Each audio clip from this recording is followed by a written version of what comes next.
Thank you. Thank you. Good afternoon. Good afternoon, and welcome to Read650's Straight Outta Ireland, True Stories of Immigration, Adaptation, and Celebration. I am Read650 founder and editor Edward McCann, and today's show is presented in partnership with Carnegie Hall's Spring Festival, which is entitled Migrations, The Making of America.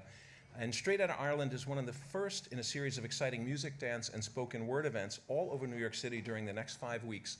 And these are events that acknowledge the various contributions that various waves of immigrants have made to American culture. Many of the events are free to the public, and you can learn more and view the event schedule at carnegiehall.org/migrations. Today's show is a pre-St. Patrick's Day celebration featuring wide-ranging personal narratives from mostly, but not all, Irish and Irish-American writers. So today, this is a Blarney-free zone with no shamrockery, no paddywhackery. There is don't be asking your server for any green beer. You will not find that here today. But what we have are carefully crafted personal stories that relate in some way to Irishness or the experience of being Irish in America. And today's show, Straight Outta Ireland, marks an important milestone for Read650 because it's our 20th live production. And it's also personally meaningful for me that two of today's cast members, both Mulligan and Charles Yale, were featured together in our very first event in 2014 at Nancy Manicherian's The Cell down on West 23rd Street. So I'm really delighted about that. This very special edition of Read650 is streaming live from the Loft at City Winery here in downtown New York, and I thank everyone here for coming out to join us this afternoon. I also thank all the viewers beyond the walls of the Loft who are watching the live stream. In addition to viewers throughout the New York tri-state area, we are joined today by viewers in Washington, D.C., Raleigh and Atlanta, in Austin, Milwaukee, Detroit, Denver, San Diego, and San Francisco. We also welcome viewers in Canada, Ireland, England, Switzerland, Japan, Australia, and at least one viewer that I know of off Australia's south coast in Tasmania, where it is a little after 7 a.m. on Monday. And that, as always, would be my dear cousin Jan. So let's welcome cousin Jan as well.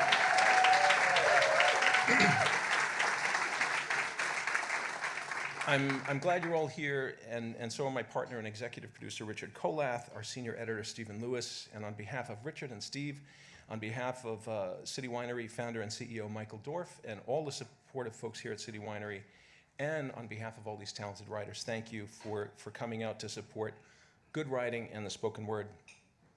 Mark Twain once said, "I'm sorry to write you such a long letter. I didn't have time to write a short one." And many of the writers here would agree that it's really challenging to try to tell a story in a frame as tight as 650 words. And that's 2 pages, 2 double-spaced pages. It's both a creative and a technical challenge. But all these writers have risen to the challenge, and I am proud to present their work to you today. I'm going to start the first half with Julia Gagliardi. Julia Gagliardi is a young writer at Fordham University studying English and sociology. She is a recipient of the 2016 Kate Herzog Creative Writing Scholarship and a finalist in last year's Stony Brook Short Fiction Prize. Julia's work has been published in Blue Marble magazine, an online literary journal, and The Comma, Fordham University's literary magazine. She opens today's show with The 40 Foot. Please give a very warm welcome to Julia Gagliardi.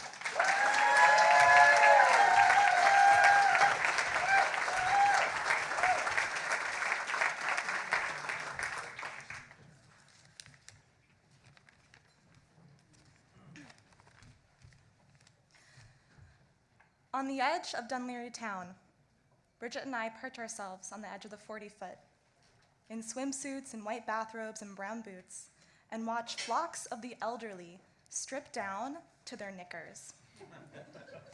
My mom's eldest sister cackles. The perfect first sight in the morning, the bare arse of a feckin' old man. The 40-foot is a former gentlemen's only bathing place, carved out of rock, with changing stations open to both the air and the sea. The changing stations are painted a cerulean blue, but I never understood how the benches and walls were painted with the motley trinity of sideways rain, wind, and sea spray. The changing stations must have been painted or dyed by the sea itself. On the benches, a crowd gathers in sagging bathing suit bottoms, holding stout shot glasses, the color of crystallized ginger and brown bread, between thin fingers. One pours a clear liquor from an unmarked bottle. I know from the smell of sour barley that it is poteen, moonlight liquor made in the bathtubs of Donegal. Cheers, they say, raising their glasses.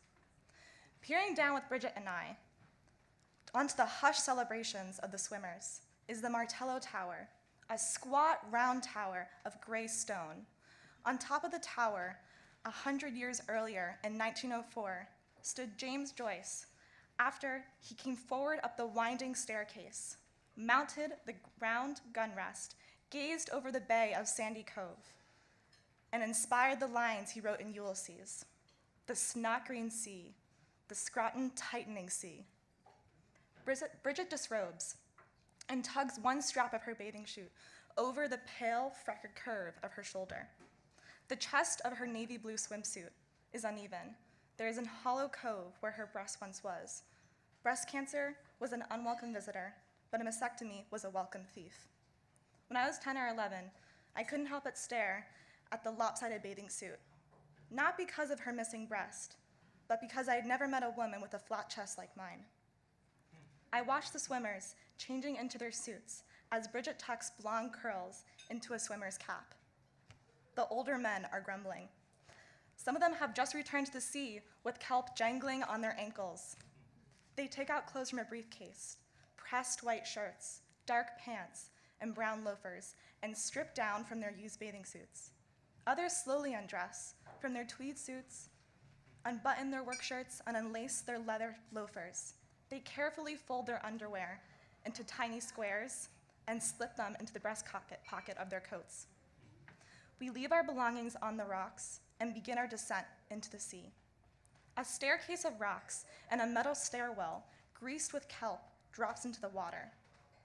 Swimmers gingerly step down, a tightened grip on the metal bar of the stairwell, sometimes bending down and splashing water on their arms, but they're always shivering.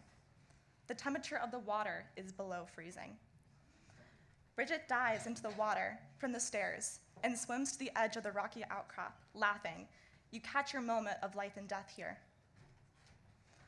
Once I start down these stairs, I cannot return upwards. No matter how long I climb, I never seem to get closer to the bottom. The waves are kneading against the rocks. An older woman with a flowered swim cap stops me on my rocky descent. It's like bath water, she smiles. Go on, but don't hesitate. I dive head first into the sea. When my head breaks from the ceiling of the sea, my lungs are lost. I don't know whether the air should be coming out or going in. I forget how to breathe. The sea is tricky. The longer I swim, the warmer the water is, but never truly warm. Bridget swims up next to me, laughing still, and cocks her head towards the older swimmers. If we can't outlast these feckers in the sea, we won't outlive them either. Go on, move your arms. We swim and swim, laughing, until we feel our limbs again.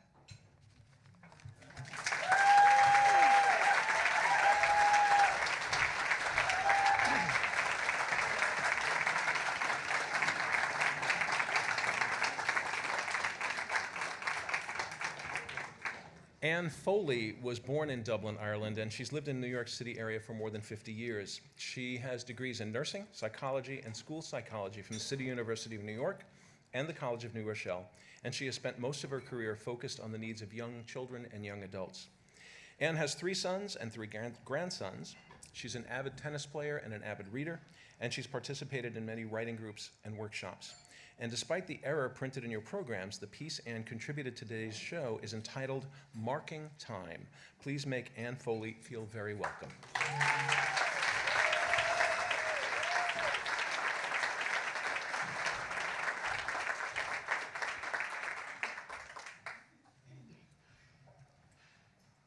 I was 7 years old in 1957 in Dublin, where we lived on the top 2 floors above the family business, a pub. The only time the children were allowed in the pub was on Sunday when it was closed. Occasionally, my mother took the 5 of us down to sit on the countertop with a bag of crisps and a mineral to watch TV while my father slept upstairs. Spending time together in the parlor upstairs was another special occasion, usually at Christmas, with a lit fireplace. The smell of sweet brandy ignited on the Christmas pudding, all the good linen, bone china, and silverware were laid out on the lemon oil mahogany table. My mother played seasonal tunes on the piano, and my father added a wood log to the fire. As the youngest, I was so secure in my happiness that I wished it would never change. But after the Christmas crackers were pulled, my mother confirmed the rumor that we would be moving to America. My brothers and sisters were excited, but I could tell by the audible change of breath that my mother was sad, and the official news alarmed me. The plan was to move in stages. After my father left for New York, my mother and sisters went off to stay with relatives near the town of Banlamuck, County Longford. One brother stayed in Dublin at boarding school, and the other came with me to live for a while on Uncle Peter's farm in Drumlish, County Longford, about 75 miles west of Dublin. Separated from family, living on a farm, and going to a new school in the middle of the term, I felt afraid and disconnected, but I smiled and concealed my feelings. The evening before school, I watched Aunt Kathleen cook over the open hearth, and Uncle Peter light his pipe from a smoldering piece of turf, plucked with tongs from the fire as he told us a story. My cousins were helpful, but they didn't tell me much about school. With a butterflied stomach, I looked forward to it. That night, I packed my school bag, a notebook, pencil, and eraser, a pen with extra nibs and an ink bottle, lunch, a bottle of cocoa, and a piece of turf for the school fire. On the way to school, my shoes pinched as I walked the long country road, carrying my heavy leather brass buckle school bag. In Dublin, I went to school by bus, and my school bag was as light as a scarf. The 19th century schoolhouse had 2 classrooms, each with a fireplace for heat, and a single electric light bulb dangling from each ceiling, added in the 20th century. After introducing me to the class, the teacher, Mrs. Lennon, invited all to place our bottles of tea or cocoa around the fireplace to heat up, and instructed us to line up around the fire for warmth and to quiz us on sums. A school fireplace was mystifying to me. Mrs. Lennon's face reddened and her eyes squinted after hearing several incorrect answers. As she took out her ruler, she yelled furiously, "Hold out your hands!" This is where I learned grit. In that moment, the teacher's fury resounding in my young ears, I caught a glimpse of how my father, raised on a poor farm, found the determination to start a new life in his teens in Dublin. I embraced the same grit and waited patiently for my letter from America with instructions for my departure.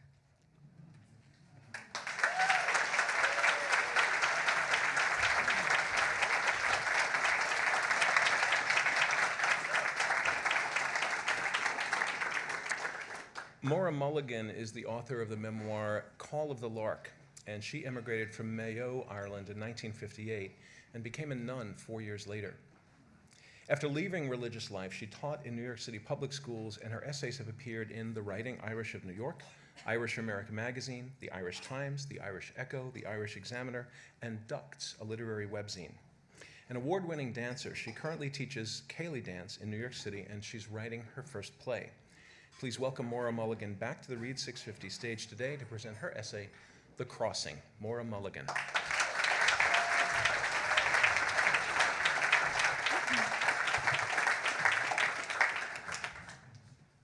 When Uncle Pack in New York wrote to ask if I wanted to fly or travel by ship, I said the ship would be best because it'll take longer. I didn't want to leave Ireland in a hurry. My plan was to ease my way over to New York, get a job, get rich, and then pay my uncle back the passage money he had sent me. Not yet 17, I was one of thousands leaving Ireland of the 50s. The hackney driver drove slowly past our house when he saw Mam waving her white handkerchief from where she stood in front of our thatched cottage. She was too sad to come to the train station in Calchama. One goodbye at home is bad enough agra, she cried as she sprinkled me with holy water from Knock Shrine. An 18-year-old neighbor, Teresa, also traveling alone, was at the train station. We'd make this journey together to America. On the train to Cork, we wondered what our new lives would be like. I said I'd work for the telephone company in New York and make calls to strange places like Tallahassee. We would not be maids, we agreed. At Cove Harbor, people wept aloud, saying goodbye to daughters and sons.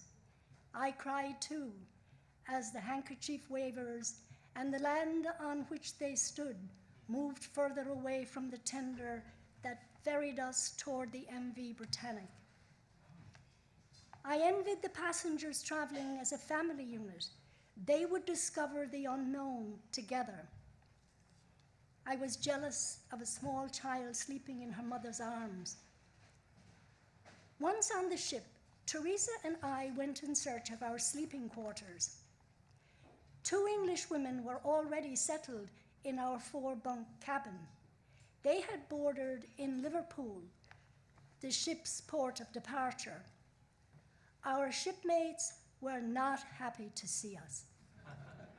Blimey, piss off you young bog trotters. This cabin's taken, the big blonde one lying on a lower bunk said. Her hair was in a French twist, and the shade of her lipstick was a bright red. The other shipmate, less gaudy than the blonde, greeted our entrance with bloody hell. She stopped dabbing her eyelids with purple eyeshadow, held the mirror in the air, and stared at her companion thoughtfully. Dunno, Liz, there's 4 bleeding bunks in here. Liz jumped up angrily, pushed her feet into a pair of garish-looking gold-covered slingback high heels, and left the cabin. When she returned, she was carrying a 4-foot piece of rope, the likes of what you'd use to hobble a buck goat, to stop him from wandering. Jesus, Mary, and Joseph, I said, as Liz proceeded to instruct us on how to be acceptable traveling companions. Now, see here. This side over here is the English side, see? Don't cross that bleeding rope. She had the rope on the narrow floor, securing the line of division between Ireland and England. Her companion, Liz, said, blimey again, and then she advised Liz to act civil. The first night, I awoke to sounds of men's voices moaning from the English side. I lay frozen, worried that if the sailor lads, or whoever they were, got tired of Liz and Jen, they might try to move to our side. I had no high-heel shoes to throw at them to make them go away. Some nights, while waiting on deck for the men to leave our cabin, Teresa and I would wonder aloud what our future was to be like. Why are we going to America anyway? I don't know, to get a job. Sure, everyone is leaving home. What'll it be like in America? I don't know. Maybe we'll wear fancy clothes, and then when we go home for a visit, everybody will call us the Yanks. I remember very little else about this journey, except that after 7 days at sea, the Statue of Liberty welcomed us to the land of the free.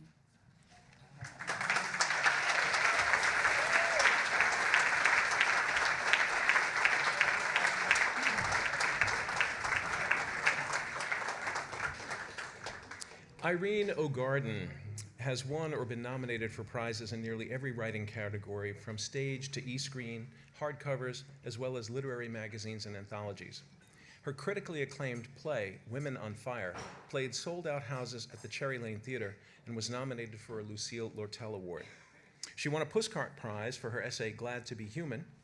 HarperCollins published her first memoir, Fat Girl, and her new memoir, Risking the Rapids, How My Wilderness Adventure Healed My Childhood, was published by Mango just this January. Irene joins us today to read Spick-and-Span. Please welcome Irene O'Garden.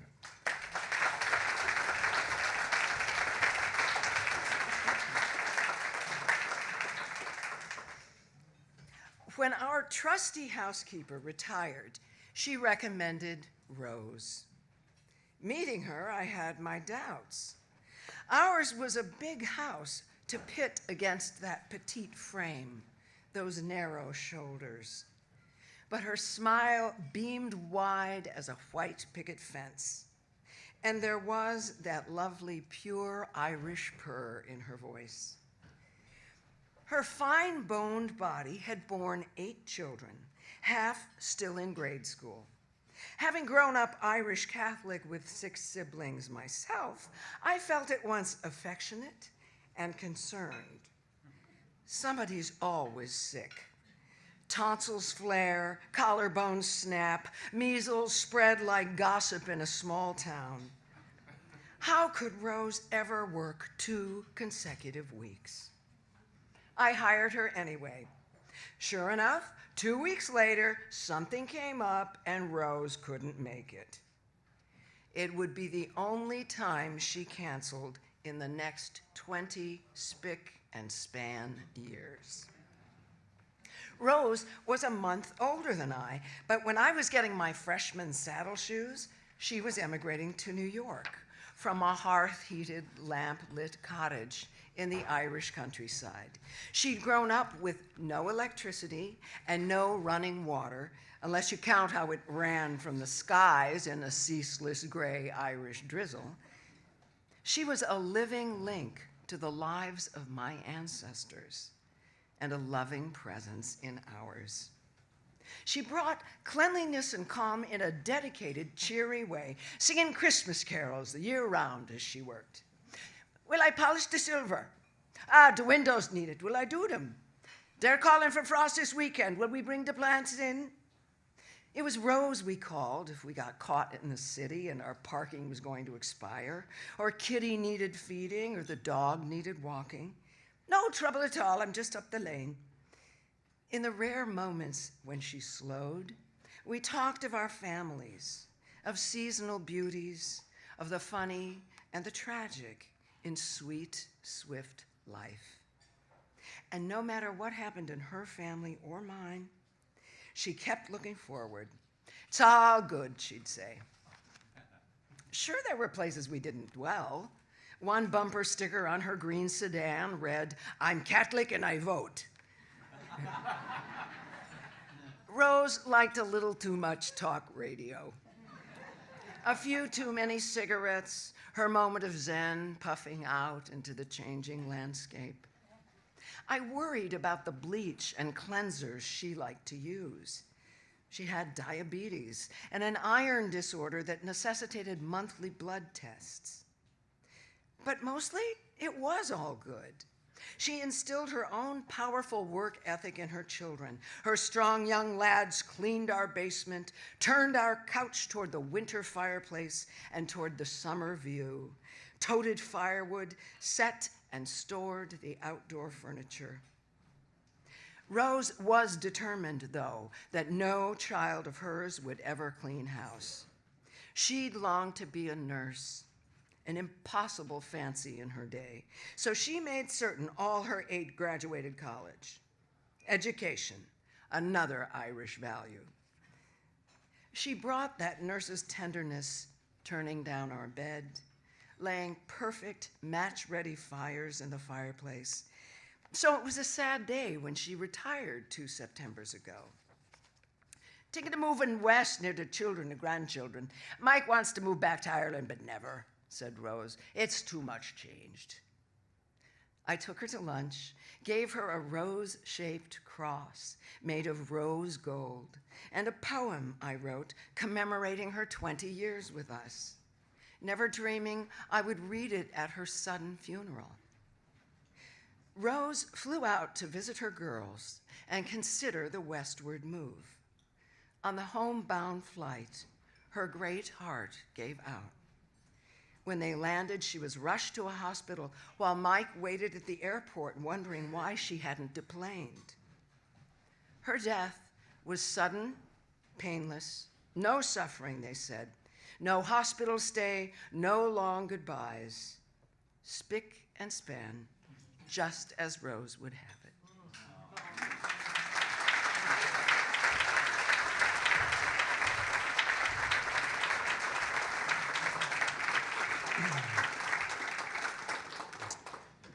Colin Broderick, originally from County Tyrone, has lived in New York for the past 30 years. He's the author of 2 memoirs, Orangutan and That's That, and he's the editor of the just-published essay collection, The Writing Irish of New York. Colin is also a filmmaker who's written and directed 2 feature movies, Emerald City and That's That. I am pleased to welcome him for the first time to our stage to read An Irish Writer in New York. Please give a warm welcome to Colin Broderick.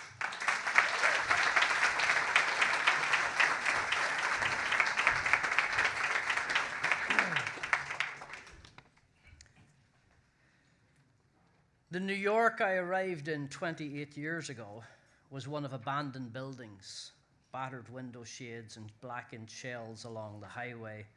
Uptown was boombox, squeegee men, and sneaker wars. Down on the juice, they were shilling sleaze and switchblades for as cheap as $1. Pickpockets, peddlers, and preachers stood shoulder to shoulder with ruddy-faced Irish-American cops, too outnumbered and sweaty to give a goddamn. Back then, 42nd Street was a scabbed vein so pockmarked and contaminated it was practically its own ecosystem. Downtown was squatters' rights, artists, dope dealers, alongside old-school Eastern European grandmothers in headscarves lugging shopping bags up 2nd Avenue. Streetwalkers, bold as peacocks, preened themselves on the cobblestone streets of the West Village, while over around St. Mark's, pale-faced boys in skinny pants and mohawks graffitied shuttered tenement walls and nodded out in Tompkins Square Park. New York City was a city of shadows and ghosts and blocks you didn't dare venture down alone. It was a town that felt lived in, a town with an active working class. Madness and danger were a staple of everyday life, not that it was easy. It was a hustle. It was a dodge and a weave, blindfolded and drunk through a minefield, each new step possibly your last, but man was it alive. An urban landscape so rich in story that words practically rained down off the fire escapes like rust chips and danced their way into my soul in ready-made paragraphs. Being young and Irish in New York, I was bequeathed the added romance of a literary heritage, even if I didn't fully understand it back then. New York is where Irish literature comes to get its passport stamped. As a young writer, I had a dream that one day I would see my name on the spine of a book On a shelf wedged next to Banville and Behan, there was only one small catch. I couldn't write. I could drink, though. Boy, could I drink. So I drank. I worked construction. I fell in love and out of love, and marriages like a man possessed. In the summer of 2006, I was 38 years old, living in a fifth-floor walk-up in Hell's Kitchen. I weighed 115 pounds. I was unemployable. I was somehow surviving on a diet of beer, vodka, weed, and cocaine. In my alcoholic madness, I had been stabbed, beaten, jailed, hospitalized. The idea of taking a swan dive off my fifth-floor balcony onto 9th Avenue had begun to haunt me as a viable alternative to the chorus of demons that plagued my every waking thought. One night, laying in the dark alone, sipping whiskey, listening to the blare of traffic below my window, I finally understood that this was the place right before death. If something didn't change soon, they would find me here on the floor of this apartment, surrounded by empty bottles. This was the end. It had to be. I moved to a friend's farmhouse upstate and began to write like my life depended upon it. It did. Within a year, I'd sold my drinking memoir to Orangutan to Random House. Over the last 11 years without a drink, I published 3 books, directed 2 of my own plays, saw my name in the New Yorker and the New York Times, took the stage at Lincoln Center to read my own work. I wrote and directed 2 feature movies. I met my wife, and I became a father to a girl and then a boy. I am not rich. I am not a household name author, but I am still writing. In my own roundabout way, I wound up living the very life that I'd always dreamed might be possible. I am an Irish writer in New York.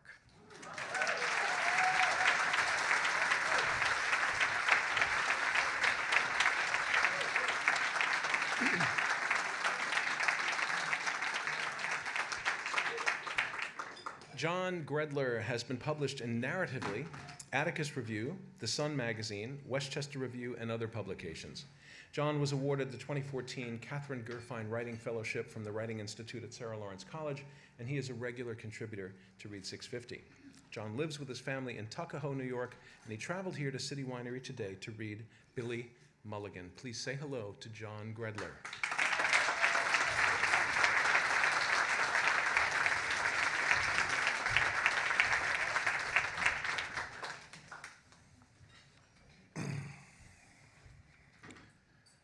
Most of the tenants had Irish surnames.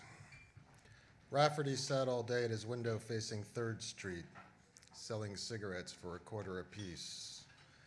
Quigley worked as a waiter at the 2nd Avenue Deli, his white jacket and black pants a size too small for his tall, lanky body. After work every day, he sat in his room, drinking a 6-pack of Rheingold cans. Bobby Healy spent his days at the OTB parlor, betting the horses. His poison was Richard's Wild Irish Rose, the flat pint empties littering his floor. The single-room occupancy hotel was on East 3rd Street, just off the Bowery. Originally 2 identical brick 3-story row houses that had been converted in the 1940s. The facade still showed ghostly outlines of the 2 stoops, replaced now by a single street-level doorway that opened into a central staircase. On each of the 3 levels was a hallway lined with single rooms, 9 to a floor, with a shared bathroom at one end. The rooms were 11 feet long by 6 feet wide, with high ceilings and a tall window. Each had a white enameled cast iron sink attached to the wall, with a medicine cabinet above. Most rooms still had the original furniture, a metal frame bed with a single mattress on springs, a wooden 2-drawer wardrobe, a bedside table and maybe a bentwood chair. A bare bulb on the ceiling with a chain hanging down. The shades on the windows looked like ancient yellowed parchment from the years exposed to cigarette smoke.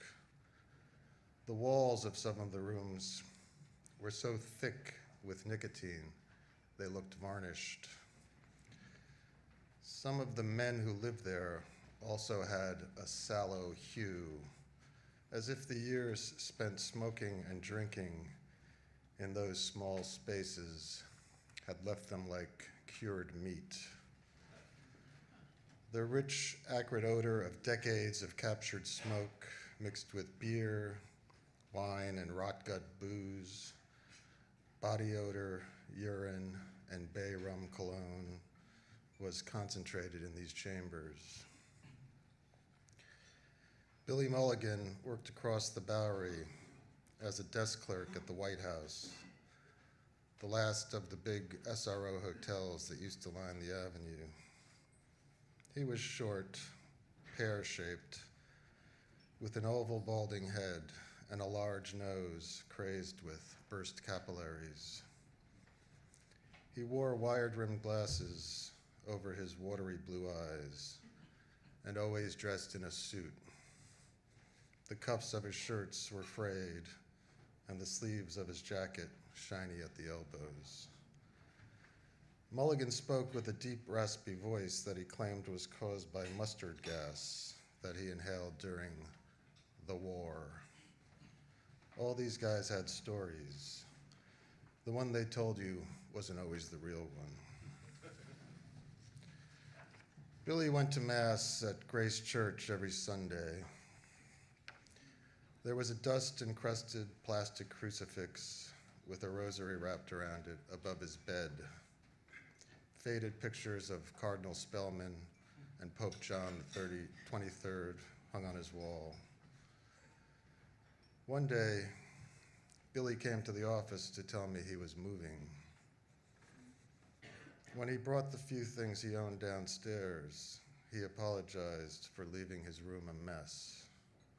He pulled me aside, gripping my arm and talking in a low voice as he looked up at me. "John, I couldn't take everything. Please just throw it all out. I'm sorry." He pressed some bills into my hand as he said goodbye. His room was cleaner than most. Under the bed was a cheap suitcase. When I opened it, I saw it was full of pornographic pulp novels, some of them pretty raunchy. Almost all of them were gay-themed, a lot of S&M and bondage. I saw that the picture of Cardinal Spellman had fallen to the floor behind the bed. The glass cracked. I picked it up, put it in the suitcase on top of the books, and dragged it all out to the trash can on the corner.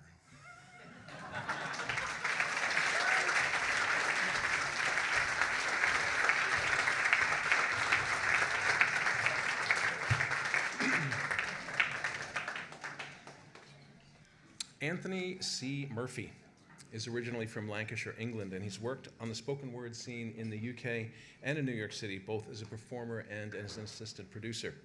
He's the author of the novel Shiftless, a fictional romp about growing up in the north of England. He's also written an illustrated children's book, Liberty Takes a Break. He lives in Yonkers, New York, and he returns to our stage today to present Another Family Plot. Please give a warm welcome back to Anthony Murphy.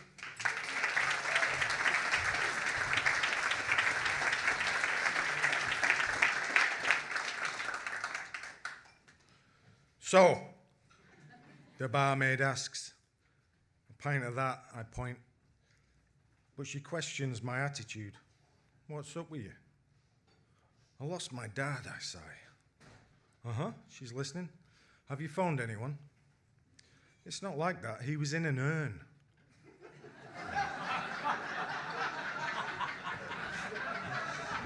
My bag was stolen. I was at a party or something. Well, Okay, where did you last see him? She asks, matter-of-factly. Dublin, I say. And she laughs. She snorts a big one and curses and crosses herself to keep the demons at bay. Holy feckin' Jesus. Do you even know where you are? No, I say. Well, I hope you said your goodbyes, she says. Yeah, I say, not really. I just brought the ashes from England to get buried back in Cork. Here, she says, handing me a pint. You're in Wicklow. Thanks. I do remember a train, vaguely. The beer burns my throat, but I don't care. I wonder if this has happened before, the stealing of an urn. It must have happened before. Maybe they thought there was something important inside. Something valuable. Well, there wasn't. I sit there sipping and feeling sorry for myself. A few more patrons enter the pub and are familiar with me. The barmaid lights a fag and blows the smoke out the side of her mouth and picks a piece of tobacco out of her teeth, I guess. It could be something else. So what are you going to do? She says. Can I get one of those? I point to a cigarette. No, she considers. You have to earn it. I am feeling hungry now with my empty belly. I look about the bar, but there's nothing really. Oh, can I get a pickled egg, please? Sure, it's your funeral. Oh, sorry, she says. I like them, I say, and I took into it. It's like a chemistry lesson exploding in my mouth, but it helps with reality. It gives me a jolt. Can I collect the glasses for you then? I said, tonight, cheeks full of acidic protein. Then I can earn it. She thinks. Why not? She puffs. But I tell you, it's quiet on Mondays. She gives me one of her cigarettes. I agree with her, but I have a lot going on. I have to get across the country for the funeral service, and I have no remains to bury. Where are you, Dad? My head is as clear as a hangover. I check my socks for the little cash I have left. Can I have the whole jar of eggs, please? And another pint. Where are you going with this, she asks. But she gives me the jar. The weight and size of it are comparable to the urn. Of course, it's glass and not plastic. I'll have to explain something to Aunt Maureen, but not that I haven't got Dad with me. And there are only 10 eggs left. It's doable, I say, to nobody in particular. Sure, weirdo, she says. Okay, everyone, the pickled eggs are on me. Do it for the old fella, I shout, and I raise the jar aloft with both hands like I've just won the cup. I hear one whoop, and I have a few takers, although I have to eat most of the eggs myself. It's a chastening experience. I know I can throw them away, but that's such a waste, and I'll probably be hungry and I won't eat for a while. My stomach revolts a little, but I manage. All night I collect empties for my new friends and clean out the ashtrays. I stash all of their fag ash in the old pickle jar. Later I have to sift it a little to separate the butts.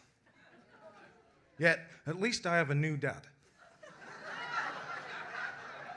Although he's lost weight and he smells like vinegar and old smoke, but then again, he always did. Sure, he would anyway. I tightened the lid on him. Thank you.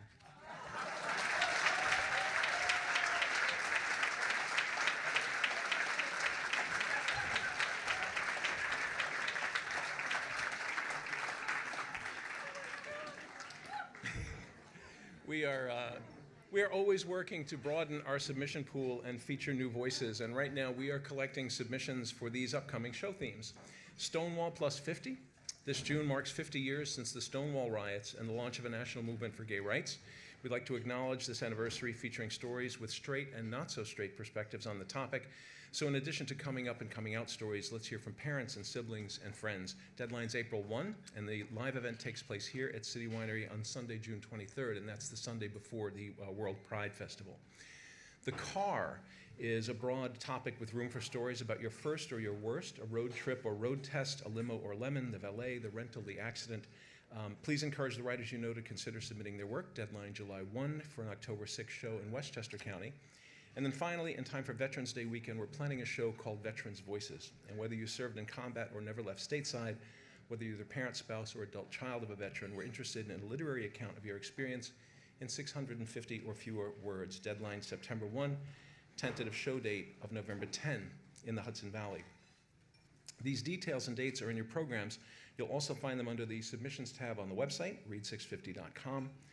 Please follow us on social media and share your email address during the reception or after the, during the intermission so that we can stay in touch. And if you're thinking about contributing, I would say stop thinking and start writing because we would love to hear from you. Read650 is a nonprofit literary organization, and our mission is to promote writers.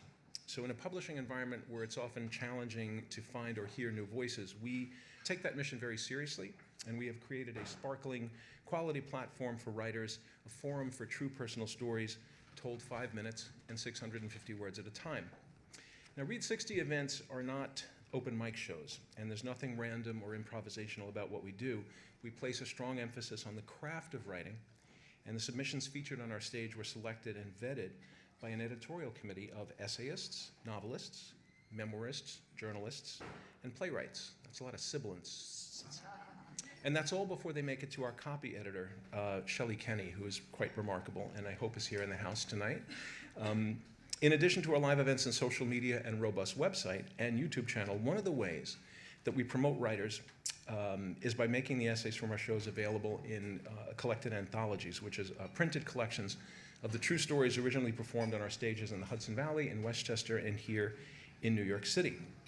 They sell on Amazon for $10 each, but following today's show or during the intermission, which is coming up, today only, any 3 titles for $20, and your purchase supports our mission and supports the work that we do. And there's probably several writers here in the house who'd be happy to autograph their work as well. So you will find those at the book table there in the corner. And they're beautifully designed. They make great gifts. They'll look good on the nightstand in your Airbnb rental. So much nicer on your nightstand than that stack of New Yorkers that you keep meaning to read. And plus, they're 2 pages long. It's perfect bedtime reading. So I would encourage you to check them out. We have 20 titles over there, including everything that you're hearing today. So please do check that out. We're going to pause here for a short break. For about 20 minutes for trips to the bar or to the loo, but please stay here because we've got great storytelling coming up in Act 2. And to our Facebook and live stream viewers, we have a collection of audience favorites from our video library that we hope you will enjoy. So now please stretch your legs, wet your whistles, and please join us back here in 20 for a great second half. I'm Ed McCann, and this is Read 650.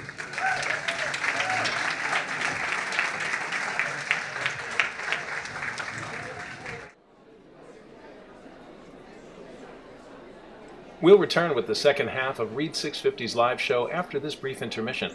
While you wait, here are a few favorite performances from our Read 650 archive. We hope you enjoy them, and we hope you'll stay with us.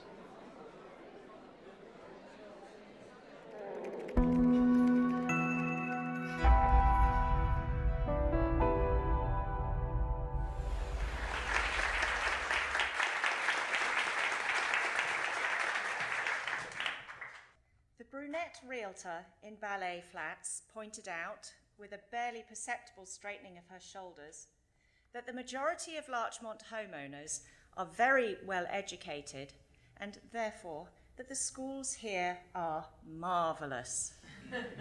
Certainly, in the great outdoors beyond my front door, in my neighbourhood known locally as the Woods, it seems that every other housewife has a master's degree, every third a PhD. Rachel, Master of Science, ran a Fortune 500 company before she ran the PTA. The mower and blower who tends her garden was the first member of his family to graduate middle school. Rachel instructs him, with a bestowing sweep of her arm, to program her sprinkler system. Perhaps she can figure out how to telephone him when it's raining so that he can come and switch it off. To be fair, Rachel's yard is perfect. Her grass the greenest shade of green. I heard, I suspect I was supposed to hear, her telling Mr. Travis next door how to get rid of crabgrass and clover. It is unfortunate that Rachel has such a perfect view of my garden from her house. Mr. Travis next door has a couple of sons in high school. We hear them. Sometimes they're loud and late, but they're in high school. Rachel said to me, "Those boys are out of control, and that man is too much of a pushover. He should say something to them." I thought, didn't you ever do anything stupid in high school, you self-righteous cow? I bet you did, because everyone does, not only Mr. Travis next door's kids. Rachel continued, "Mr. Travis should stop being a friend to those boys and start being their role model." I said quietly, "We're not there yet, Rachel." Rachel and I both have kids in middle school with the mower and blower's son. Rachel has a cat. Mr. Travis next door has a dog. I heard, I'm pretty sure I was supposed to hear, Rachel telling Mr. Travis next door that he should make sure that his dog doesn't bark before 10 a.m. because her 12-year-old really needs to sleep in on a Saturday. We're thinking about Harvard. Mr. Travis next door said, "Please keep your cat indoors. It's killing the birds in my yard." I thought, way to go, Mr. Travis next door. Next, Rachel's son, the Harvard prospect in 6th grade with the long greasy bangs, took up the electric guitar. I heard Mr. Travis next door say to Rachel, "Please ask your son not to play the guitar after 9 p.m. My dog really needs his sleep." So when I walk my dog in the rain, a dog's got to do what a dog's got to do, and Rachel's sprinklers go off, catching me below the umbrella, and I feel a rumble of irritation, like the tiny bubbles that skim across the bottom of a pan of water before it erupts in a boil, I offer up a silent prayer to Mr. Travis next door, then lob a loaded poo bag onto the greenest grass in the woods.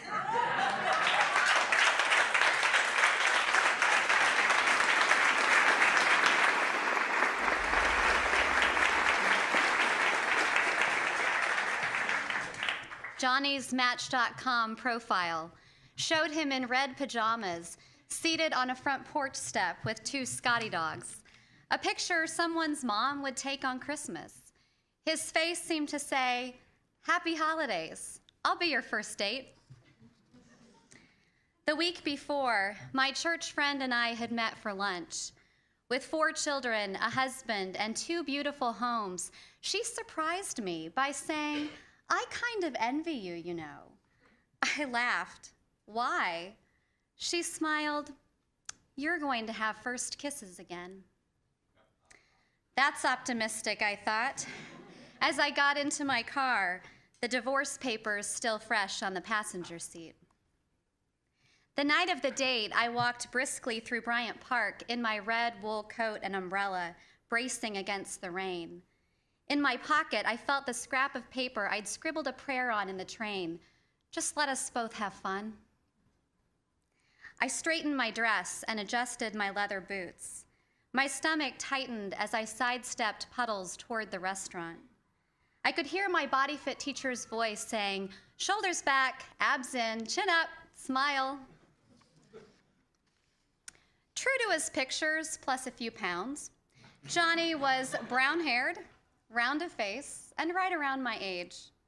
He had a Brooklyn accent, a Polish last name, and a stature just taller than mine. Wearing a brown houndstooth jacket and a toothy, mischievous grin, he took my coat and ushered me to our corner booth. Smacking his strawberry gum, he said, "You made it." He ordered wine, and I nervously took out my hairband. He reached over and smoothed his finger across my forehead. "No, keep it up," he said. "I like it." Over salad, he told me about his days of skipping school, selling drugs, and getting arrested. He scooted closer, stroking his hand on my thigh. I'm not used to going out with good girls, he said. I tilted my head. What makes you think I'm good? I'd said nothing about what I do for a living. He paused. You don't swear, you're polite, and you're dressed. His eyes moved down my chest, past my waist, and back up. Conservative. I looked down at my form-fitted black shift. The fabric was even shiny. It was like in 6th grade when I showed up at Scott's bar mitzvah wearing my best Sunday school dress, a white frock with 3 pastel bows, while the other girls slid by in sequined, strapless gowns. Sexy was always a few steps ahead of me. Our sautéed scallops arrived rimmed with caramel brown glaze, and I cut mine slowly. This is fun, I said to myself. We're having fun. After months of court dates, tax forms, and moving boxes, fun was an alien concept, an island vacation you earned a trip to. Johnny ordered us more wine and leaned closer, his face inches from mine. His eyes in the dim light were unusually round and open, so much white around the iris, like the eyes of the possum or raccoon that beamed at me when I took out the garbage at night. I couldn't decide if I found them playful or frightening. He squeezed my hand and whispered, "Let's kiss now and get the tension over with." Before I could formulate an answer, his mouth pressed to mine and our heads weaved together with overlapping lips, negotiating noses and fluttering eyelids. The sheer proximity of a man's face and voice and skin startled me. The only other man I'd ever kissed was my ex-husband, our first time on a concrete ledge outside a graduate student swing dance. I had closed my eyes and waited for something to happen. I didn't know you had to move your mouth. I didn't know you didn't have to marry the first man you kissed. I tried not to think about this as Johnny moved his mouth from my lips to my cheek to the top of my ear. We walked to Grand Central to catch my train, and he swiftly pulled me to the wall around the corner from the 42nd Street entrance. It felt like someone had flipped the switch of every one of my cells to on. "Why leave now?" Johnny murmured. His breath warmed near my neck. I felt the crumpled up prayer in my pocket. "Tomorrow's Sunday," I said. "So, Sunday," he shrugged. "Sleep in, football." I thought about the ankle-length black wool robe I'd be wearing early the next morning, the table of bread and wine I'd stand behind. I tried to picture Johnny there. "I should probably tell you," I said. "I'm a minister."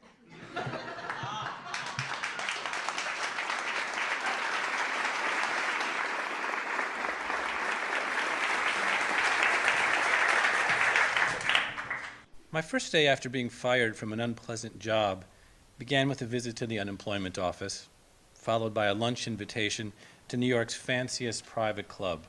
Both events were firsts in my life. I arrived at the club after a run across town, my suit pockets bulging with Labor Department literature, brochures on dressing for success and attitude and job performance. Before we sat for lunch, the hostess, a newish friend, took me and 2 of her other friends into the club's library. Fifth Avenue traffic was a whispering whoosh behind floor-to-ceiling windows. A couple on a settee made a voice-cracking toast to France. When a waiter asked for our drinks order, Katie, a financial manager, replied, "Tomato, ice, lemon, please." Not an unreasonable or haughty directive, but said with an assurance I found admirable and unsettling. Soon after we entered the club's ladies' dining room, I the only man, in walked Brooke Astor, the then 99-year-old philanthropist and society figure. Even there, where diners' ancestors have streets and parks named for them, the room quieted and energized with her entrance. People asked their table mates for cues when it was okay to turn and verify the sighting, take in the contours of her hat. My friend knew Mrs. Astor and led us to her table. I shook Mrs. Astor's white-gloved hand, through which I felt a network of veins akin to Braille. My friend told Mrs. Astor I was starting a literary magazine. Marvelous, Mrs. Astor said in a gridded High Park Avenue-esque. We do need another journal of letters. Such plans were only marginally true. I did want to staple together a sheaf of personal essays and call it First Person, but I hadn't gotten past Xeroxing submissions from friends. I held my suit jacket close to my body as I leaned over to shake her hand goodbye, fearful that the addendum about pregnancy and benefits eligibility might fall on her heavily paprikaed soul. As one of my lunch companions prepared to return to her job as a Times reporter, Katie to resume managing the assets of a family for whom streets and parks were named, and my hostess to work on a screenplay about her CIA directive father, I foresaw an afternoon in my fifth-floor walk-up hunting down all 12 combat roach traps I had secreted years earlier. Although I had been removed from office life for only a day, I felt that everyone in the club knew I was headed back for another rerun of the Beverly Hillbillies. As we left the club, Katie and I walked the same direction, but I sensed she was eager to break free. How odd I probably seemed to her.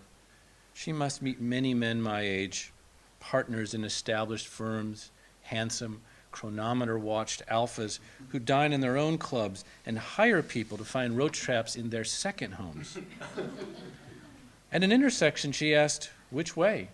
curling her thumb like a hitchhiker to indicate uptown, downtown.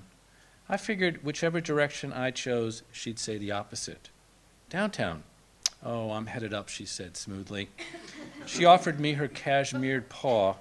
She shook with a smart once up, once down motion, reslung her cape, and took off, the sidewalk reverberating with her heel-heavy departure. I retraced the blocks we had walked. Near Fifth, I saw Brooke Astor leaving the club, struggling to keep open the door against a strong gust. I held it for her. With one hand, she secured her hat, its wide brim a current of riptide ripples. "Thank you," she said, "a frightful wind." She was unable to look me in the eye because the gusts were so furious, ankle-stinging whirlpools of trash spinning on the sidewalk. I was just a kindly stranger. Her driver folded her into the back seat, and when the limousine door was closed, the small part I played in her day had ended.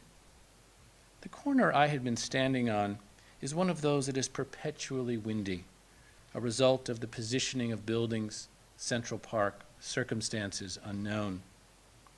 But the moment I turned onto Fifth, it was again calm, a tranquil spring day. I no longer had to close my eyes to the wind.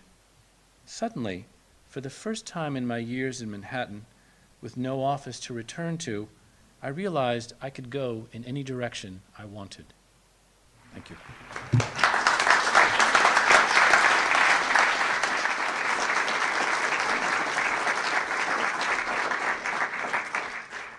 It's the disco era, and I love to dance. So every Saturday night, I get decked out and make my way to Gatsby's, a Baltimore dance club owned by a college friend. When I arrive, I hand my keys to the valet, flash my membership card at the door, then head straight for the lit from below dance floor. At the wooden bar that half circles the dance floor, young men in brightly patterned polyester shirts with wide collars and flared bell-bottoms sip rum and coke as they check out the girls on the dance floor. A revolving crystal ball flashes multicolored light beams over everything, while songs like "Love to Love You, Baby" and "I Will Survive" blare from huge speakers hanging above the dance floor.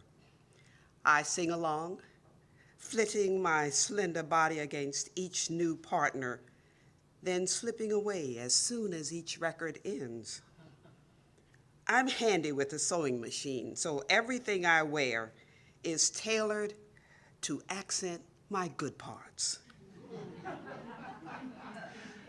My favorite outfit is an electric blue two-piece that I made from half a yard of soft velour fabric. The hot pants start just below my navel and end a hands width later at the top of my slim, bare-legged brown thighs. Silver stars stud the edges of the pant legs. On top, 2 triangles held together by a matching string around my midriff and a halter tie around my neck peek out from under a transparent blue organza vest. High-heeled sandals, oversized hoops in my ears, and silver bangles on my left arm complete my outfit. Now, mind you, this is the 70s, so even though my outfit might sound provocative, I'm dressed on the reserved side at Gatsby's. My friend Marie usually arrives practically bare-ass naked, but then she always takes someone home when she leaves, someone who ends up buying her a dress or tires for her car. She's not a prostitute, she says, just a woman who has many needs and wants all of them satisfied. I never let men buy me anything, especially things I need. Mama warned me that if a man buys you a dress, he'll tear it off in public when he gets angry with you. I always go home alone. While I love to dance, I really come to Gatsby's to dance for my partners, not with them. Like the go-go girls who dance in cages suspended high above the dance floor on Hullabaloo, I haunt the dance floor at Gatsby's in a make-believe cage that shields me from real contact with anyone. Although I'm looking for Mr. Goodbar, I'm trying to be the good girl my mother wanted me to be. One Saturday night, an attractive dance partner insists on talking to me. I've seen you before. Didn't you go to Morgan, he asked, his soft lips touching my ear. When I nod, he said, so did I. My name's Paul Moore. I search my mind until I place him. He'd been a senior my sophomore year. You dated the homecoming queen, I say. Married the homecoming queen, he answers, but it didn't work out. We're divorced. He leads me from the dance floor to an empty table, pulls a chair out for me and asks, can I buy you a drink? No, thank you. I have to drive myself home, I say. Then can I tempt you with a glass of lemonade? They don't sell lemonade here, I reply. I know, he says. My apartment's not far. I can make you a glass. Now that's a line I haven't heard before, I say, laughing, as something deep inside me begins to tingle. Will it be the fresh squeezed kind, I ask? No, you'll have to settle for frozen this time, he answers. Just lemonade, I ask, raising an eyebrow. If that's all you want, he says, a smile lifting the corners of his full lips, exposing white, well-shaped teeth. I run my fingers through my afro and smile back.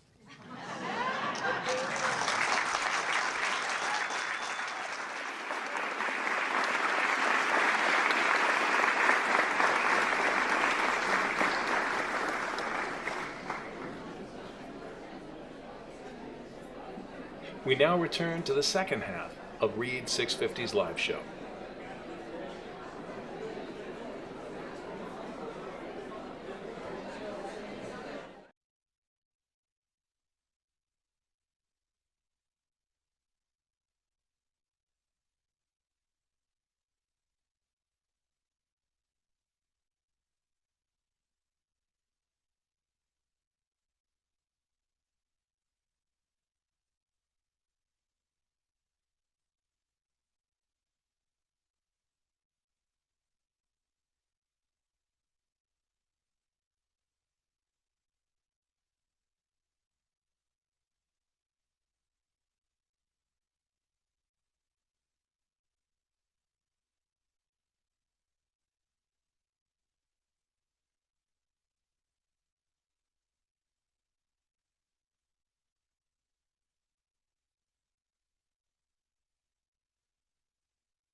Check, check.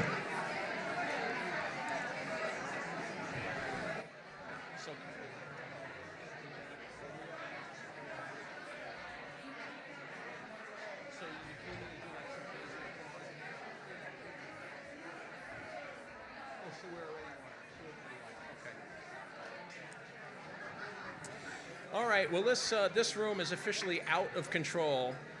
And we've got to wrestle you back to your seats to start our second half. Thank you. Let us hear it. All right. So welcome back to our second half. If you are just joining us on Facebook or YouTube, this is Read650. I am founder and editor Ed McCann. Today's show, Straight Outta Ireland, is coming to you live from City Winery in New York City and is presented in partnership with Carnegie Hall's Spring Festival entitled Migrations, The Making of America. Straight Outta Ireland is one of the first in a series of exciting music, dance, and spoken word events all over New York City during the next 5 weeks, events that acknowledge and celebrate the boundless contributions immigrants have made to America's diverse cultural landscape. And you can find out more about the schedule at carnegiehall.org/migrations. Before I bring up our next writer, I want to acknowledge a few of the people who have helped make this afternoon possible. First, thank you to our host, City Winery founder and CEO Michael Dorff, and production manager Aaron Peart. I am grateful for the talents of our videographer Kevin O'Connor and Sarah Caldwell, for audio engineer Jesse Chasen, who makes us sound so good, and for our hair and makeup engineer Jessica Rayo, who makes us look so good with what she has to work with. Thank you to the members of our editorial committee who read and review all the submissions. You know who you are. And a special thanks to our expert copy editor and fact checker, Shelley Kennedy, who's here in the house and who carries business cards. And let me tell you, trust me on this, do not send your work to print before you run it past a copy editor. And I would say the copy editor you want is Shelley Kennedy. She's the best ever, ever, ever. And she's a fact checker. So not only will she spot grammatical things, but she will call out in the margin, was Bratislava the capital in 1943? It's like it's fabulous. Shelley Kennedy. So thank you all, a special thanks. Give them all a hand.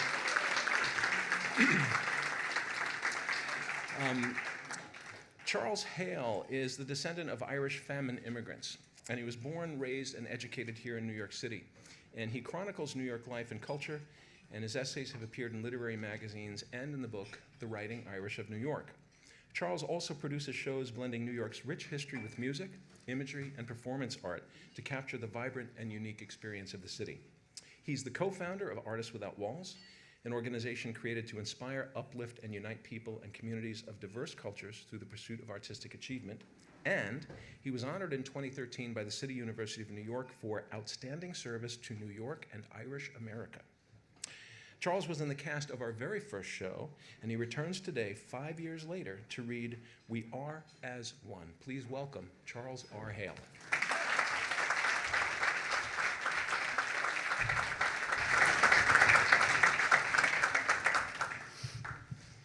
I tell stories.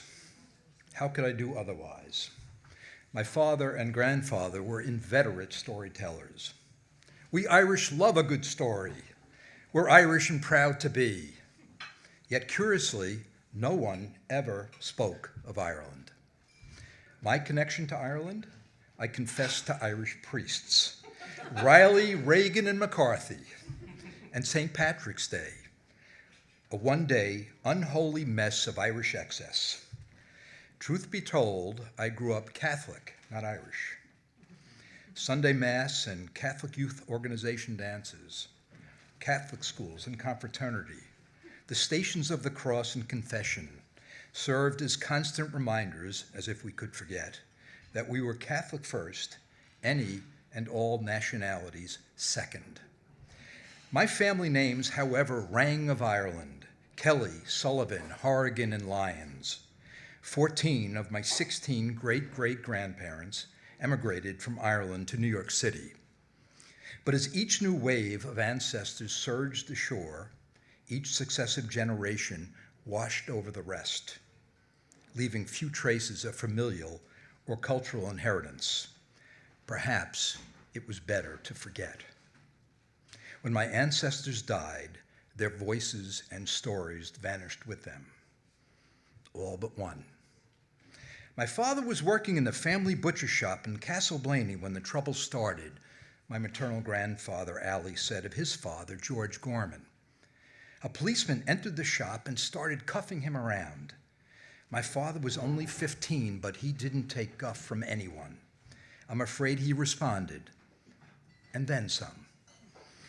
And then, that night, in the winter of 1888, my father packed a bag and left for America. He never saw his family or Ireland again.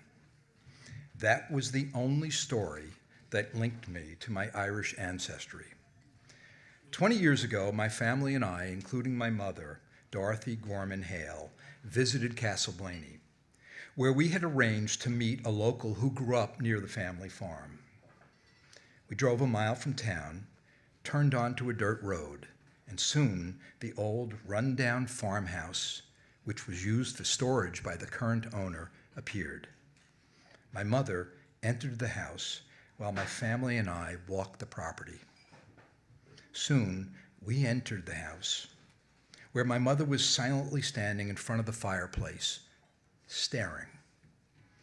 And although she didn't express it as such, my mother appeared to be on a pilgrimage and was, at last, standing in front of a holy shrine. I waited, not knowing what she was feeling. I felt my mother's emotions gather. It's the first time I've ever felt my father was connected to something, she said.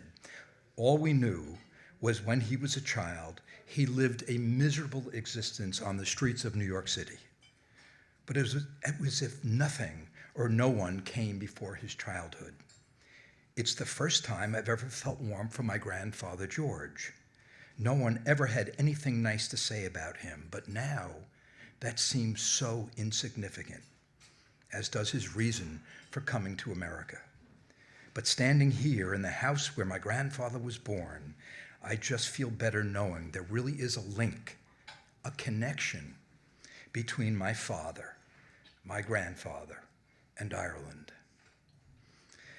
My family didn't speak about the past, yet the roots of my existence are intertwined and braided in the stories of men and women like George Gorman, my mother, and those who have gone before them. I often think of my mother standing in front of that fireplace, the expressiveness of her silence more powerful than any words I can write or speak. And it was in my mother's moment of silence that I recognized the human need for connection and how we are as one, truly of each other. And stories connect the past to the present. Stories connect us. I tell stories. How could I do otherwise?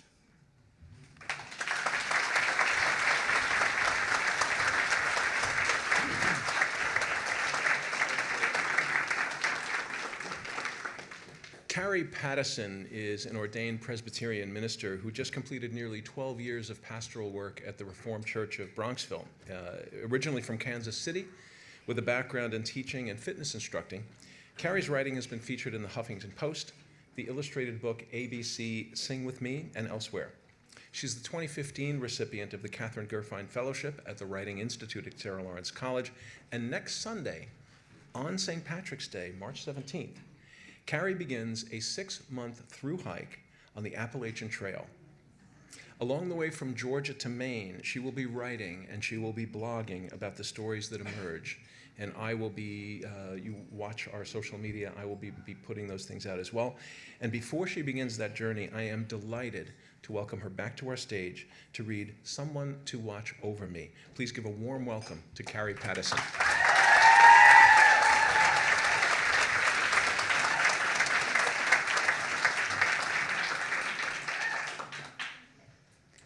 What are you doing? Don't get into that car, my dad yells. He appears to have just gotten his front tooth knocked out. I step out of the gray Peugeot. There is something so dear about being 35, newly single, and your dad trying to save you from kidnappers in Ireland. Does it count as kidnapping if I'm old enough to be president of the United States? Older than Christ at his crucifixion? I am leaving a Bible study that I found while vacationing with my parents, because going to church groups is what you do when you're a minister. And going to Ireland is what you do when you get divorced and your dad is into genealogy. My life has not followed according to the family tree plan. And so on this trip, we are getting to know more not only about our Irish ancestry, but about each other. We have not taken a trip, the three of us, in years since I was a child. How well do they know me now? How well do I know them? Upon arriving in Limerick, we discover most of the shops near our hotel boarded up. And it's the first time I've seen so many young people who look like me, appearing to be homeless. It's rained every day we've been here, holding steady at windy, cloudy, and 49 degrees Fahrenheit in July. We need something other than the weather to lift our spirits. So on Sunday, we attend a storefront church that meets my dad's sole criteria, as close to Presbyterian as possible. The service feels a little dry, though, so I go into spiritual tourist mode, which takes me to this Bible study. I have a way of sniffing out the most underground prayer meetings and renegade religious gatherings. But worshiping wherever and whenever you want is something you give up when you become a minister. When I gave up on my marriage a few months before, I gave back my engagement ring. And in Ireland, I hope to find a cladog ring featuring a tourmaline stone, said to promote inspiration, overcome fear, and build confidence, bridging the world of the spiritual to the physical. And I am desperate for a bridge, something, anything to take me over from being a wife to ex-wife, from house to apartment, from little girl to grown-up. As a child, when my parents went out on weekly date nights, I'd stay awake until I heard the garage door open. I always prayed they'd come home safe, neither drinking too much nor getting into an accident. I don't recall ever actually seeing my parents drunk, nor did they ever not come home safe. But from ages 5 to 12, I was sure my prayers were the reason. They joked that I was more like their mother than their child. But maybe that's why I turned to a heavenly Father. I did not find my parents to be sufficiently vigilant. Always, I believed it was me protecting them. But now, 25 years later, my dad has a paternal look in his eyes so fierce I fear he may punch the man stepping out of the Peugeot. Dad, I want to shout, don't worry. They're from the Irish Brethren Church, and I found them from the flyer on the window, and they don't have $1 to their name. But they take the Sermon on the Mount so literally that when Jesus says to loan to anyone who asks of you, they loan out all their tools to the neighbors, even though the neighbors never return them. And they offered me a ride to the hotel because it's getting dark, and it's downtown Limerick, and they prayed for me, Dad, and it's all okay. But I don't say a thing. I just bask in the forgotten glow of my Father's love, a love ready to come to blows to rescue me from my would-be Irish assailants. Bible in hand, the Brethren leader turns toward me with a look of concern. Do you know this man? He asks. As my dad gets closer, I realize that that missing tooth is actually just a piece of food stuck over one of his incisors.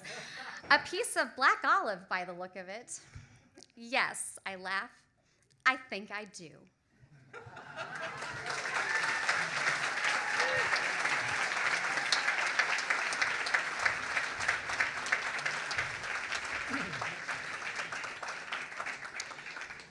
Drew Minter is an internationally known countertenor who, for over 3 decades, sang leading roles in the opera houses of Brussels, Toulouse, Boston, Washington, Santa Fe, and many others around the world.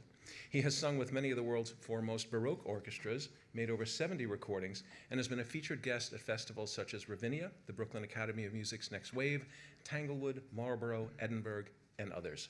Drew is also an active opera stage director and senior lecturer at Vassar College, where he has taught music for 2 decades. He's written over 100 reviews for Opera News and Oxford University Press Journal, and lately, he's been writing personal essays. And he is here today to read Dead Slow. Won't you please welcome Drew Minter.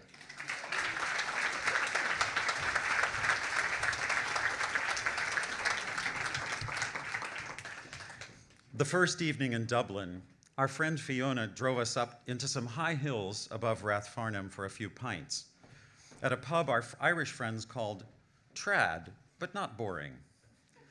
I noticed that Fiona was taking things at a good clip on perilously narrow roads, but having grown up with a backseat driving mother, I kept my cautionary comments to myself. Nonetheless, I was unprepared when our forced proximity on a stretch of road led us to connect with an oncoming car, clipping each other's side view mirrors. Without losing a beat, Fiona and the other driver were out on the street. I expected heated, raised voices. Instead, flashing abashed smiles, they exchanged cards.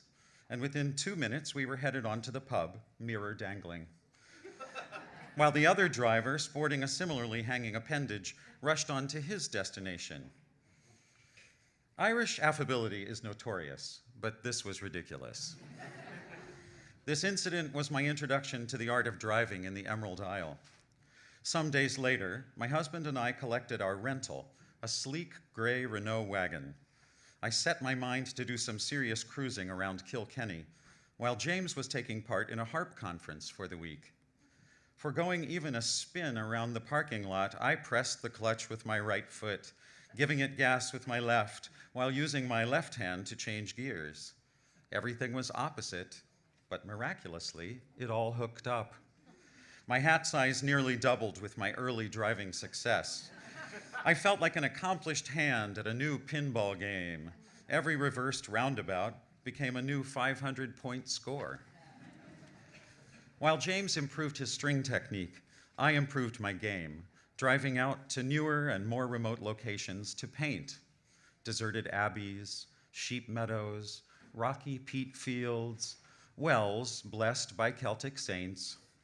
Driving toward Cappoquin one day, I followed the Blackwater River.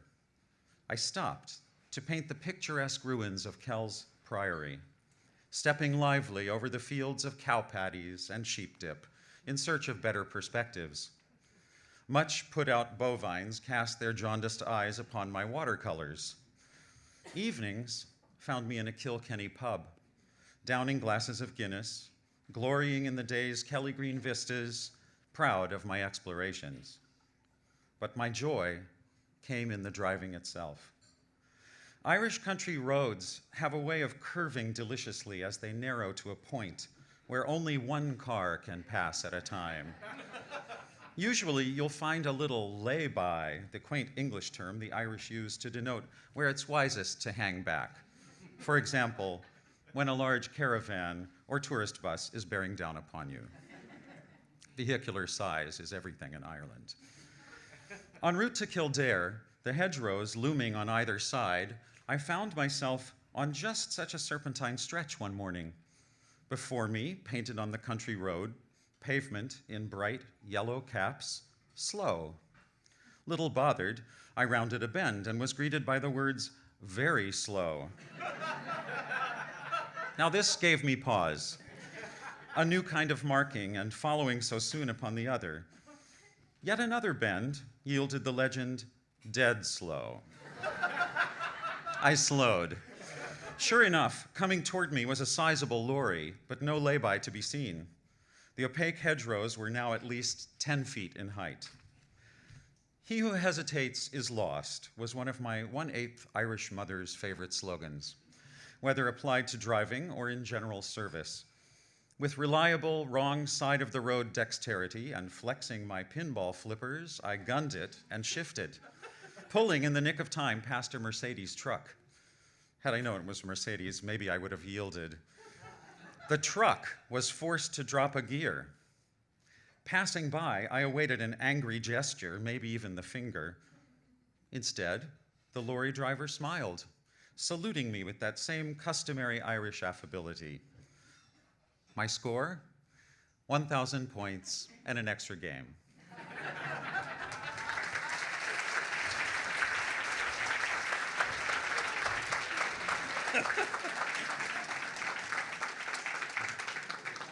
Honor Finnegan has been singing and performing professionally since she was a child, and she was in the first national tour of Annie. She improvised at the Improv Olympic, Chicago's premier venue for long-form improvisation, and she's won accolades for songwriting and for performing folk music. After a dramatic experience in 2016 involving a flash flood in Texas, Honor began writing first-person essays and participating in slams at the Moth. She's also a preschool and special educator, a heartfulness meditation trainer, and mother to one adult son. She currently resides in New York City, and she makes her return trip to the Read650 stage today to read Buttermilk Lane. Please give a warm welcome to Honor Finnegan.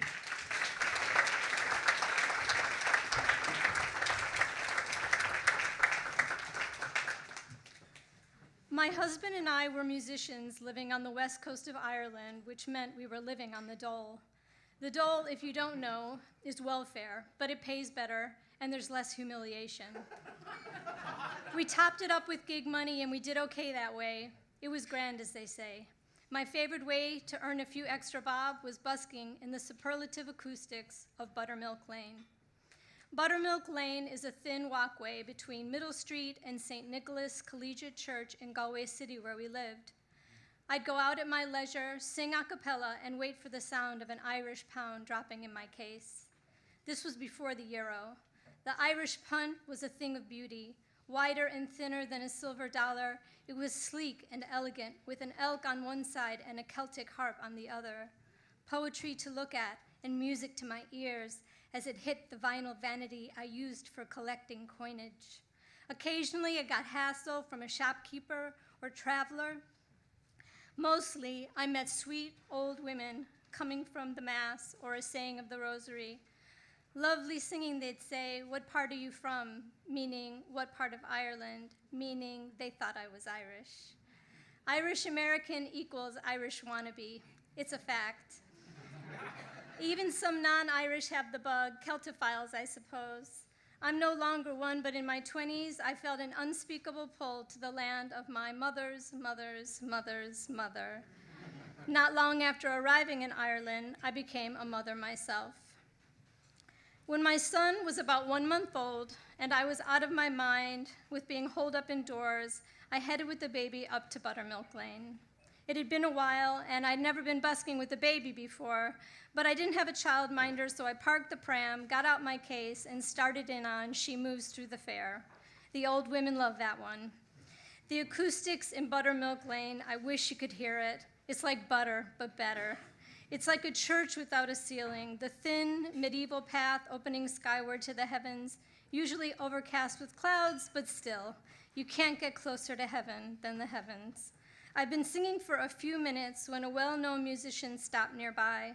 I recognized him immediately as he turned his back, posturing in faux inconspicuous Irish fashion, pretending not to listen. When I was done, he came over and introduced himself. The band was reforming, and they needed a female singer. Now, this was no pub band, folks. This band played music festivals and concert halls all over the world.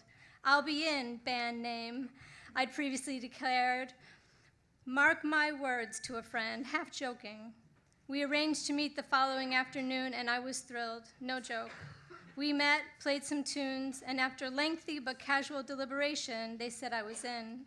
I would join the ranks of Dolores Keane, Mary Black, and Maura O'Connell. The dream was real, but I wasn't so thrilled anymore. I couldn't help noticing the band weren't the happiest of campers, and they couldn't help noticing I had a baby.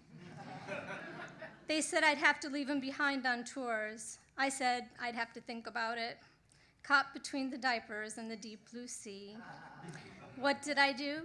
As my granny used to say, I'll give you 2 guesses, and you don't need either one. I kind of kicked myself later, but not too much. I figured if I got desperate, I'd go out to Buttermilk Lane, put my case down. 'Twas down by the glenside I met an old woman, and they would come out of the church and say, I heard you inside. It sounded like an angel singing. Thank you.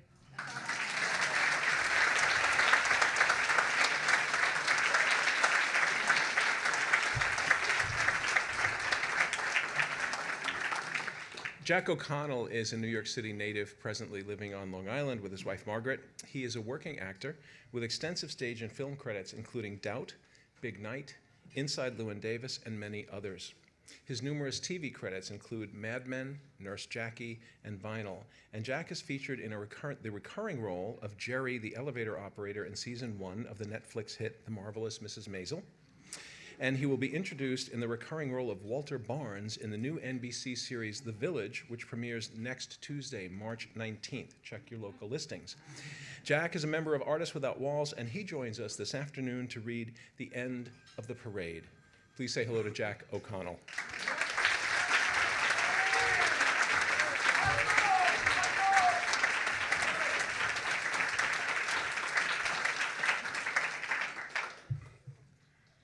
On March 16th, 1976, my dear friend Brian O'Neill and I each rented white tie and tails from Nat's Evening Wear on Francis Lewis Boulevard in Queens.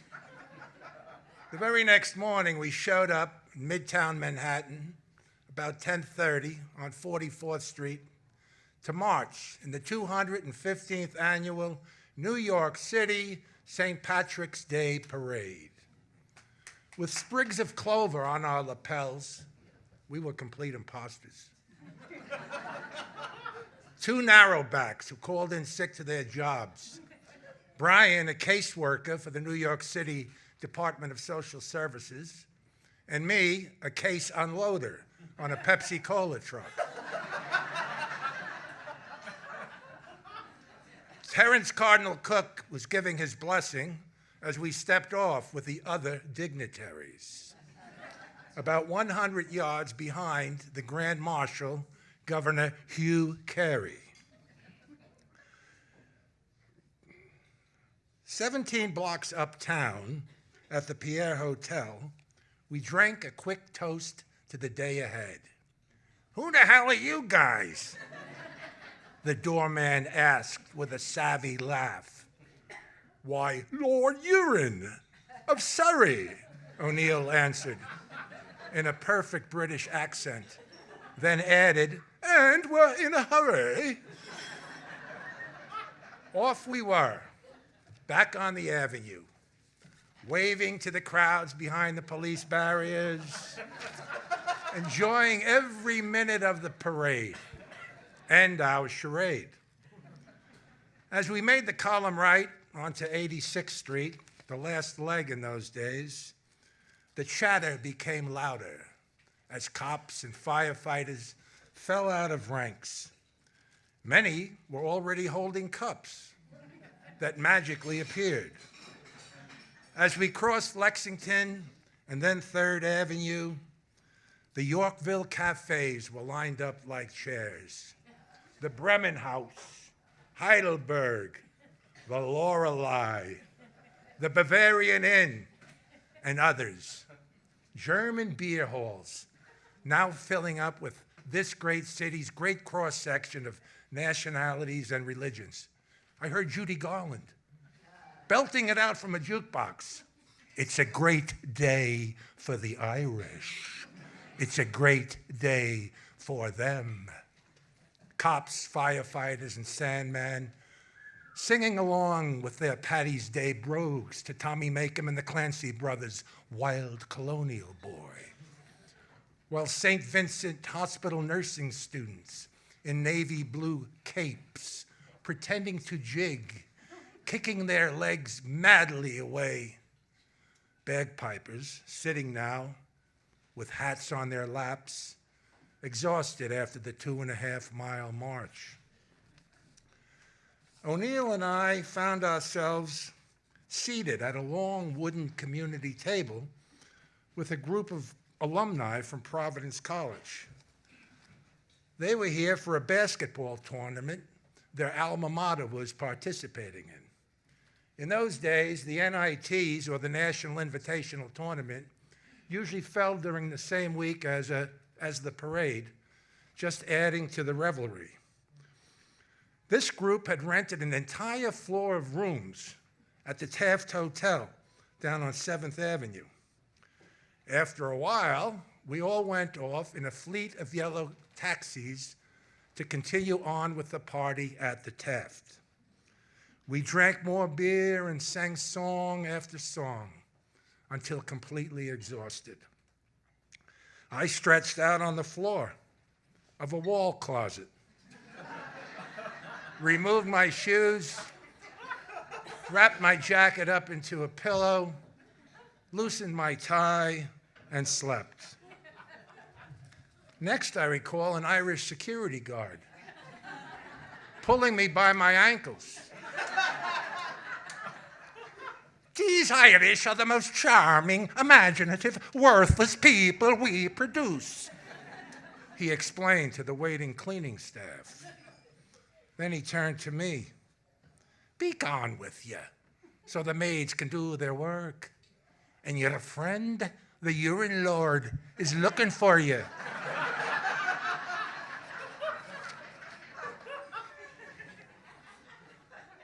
On my train ride home, I opened a newspaper and read the headlines. 4 dead when car bomb explodes. The story began, 4 people thought to be part of a Catholic bar crowd celebrating St. Patrick's were killed on March 17th.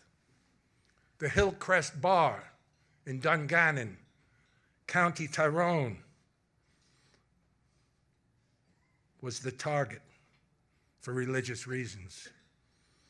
I stepped into the cubbyhole train lavatory and became sick.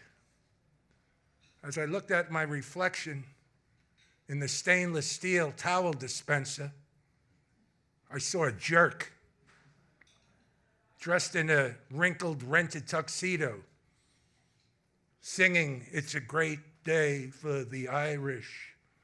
It's a great day for them," when suddenly it was not that way at all.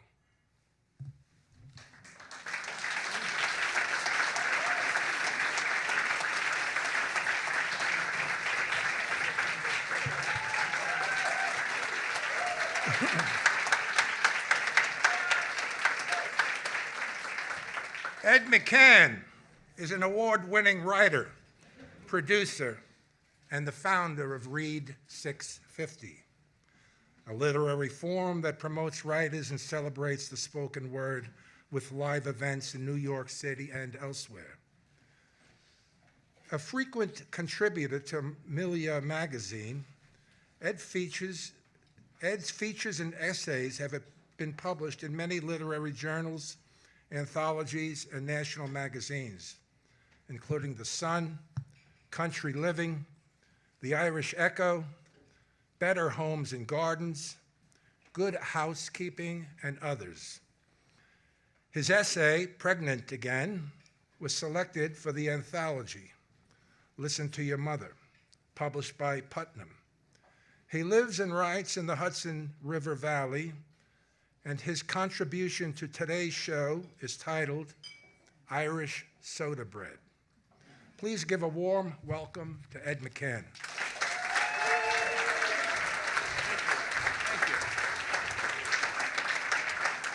Thank you. With another St. Patrick's Day approaching, I've assembled the tools and ingredients to make my late mother Mildred's Irish soda bread. I preheat the oven to 375 degrees, slip an apron over my head and tie it around my waist, and then measure flour, salt, and baking soda into a glass bowl. Reaching for the sugar and butter, I consider the countless loaves of bread Mom baked during her 94 years. I only make this bread in March, and for me, its pleasures, both the making and the sharing, are linked not only with my memories of Mom, but also with the last days of winter, the promise of spring, with its brighter days and budding trees, and a yearning to return once again to my ancestral home in Ireland's Golden Vale, to Mitchellstown, Kilmallock, and Tipperary. The St. Patrick's Day card that arrived yesterday from my sister Betty is the only card I'm likely to receive this year, and it prompted memories of the green envelopes of every shade that once filled our mailbox on my childhood home in Broad Channel. Those greeting cards arrived from Aunt Seal and from cousins Ethel and Edna and Geraldine and Dottie, from Aunt Millie and Uncle Harold, and other family we rarely saw throughout the year and who are now mostly all gone. Mom displayed these cards on our polished Magnavox television set. For me, an eye-level tableau of leprechauns and rainbows, of shamrocks, of St. Patrick and the snakes, of ruddy-looking men in caps, of freckle-faced red-haired children, of winding paths leading to forlorn thatched cottages, of gray horses in emerald fields, and of pints of Guinness and pots of gold. Those images, paired with television scenes of the parade and the sounds of the chieftains and the Clancy brothers on the turntable, shaped an abiding sense of my heritage. And on St. Patrick's Day morning, I'd awaken to a delicious aroma and then descend to the kitchen to find Mom kneading lumps of dough while fresh loaves of soda bread cooled nearby. Few things transport me to childhood like a slice of that warm bread, a pat of butter melting and pooling amid raisins and caraway seeds. It's my Queens-born Irish-American equivalent of Proust's Madeline. Soon, I'm thinking of my Irish grandfather, Jack, who emigrated with his family to Brooklyn at the age of 3. And though he never returned to Ireland, he retained the faint brogue of his parents and his older siblings. I can say something you children can't, Grandpa liked to joke, adding, I came into this country with me pants on.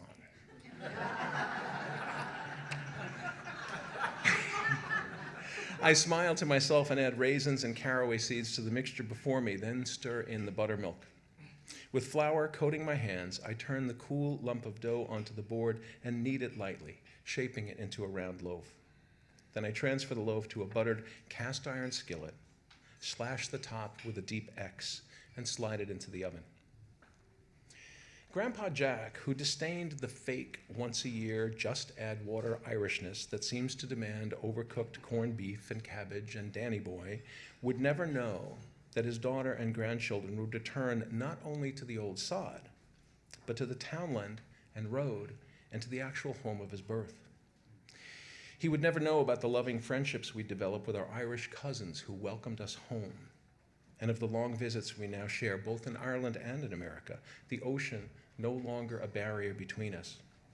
And he'd never know that I, one generation removed, would one day reclaim my Irish citizenship. When my fresh loaf of bread has cooled enough to handle, I break through its browned crust with a serrated knife, and I cut and butter a slice, then sit down with a cup of hot tea.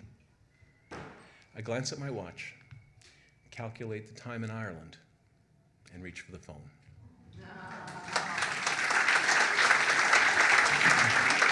Thank you. Thank you. Thank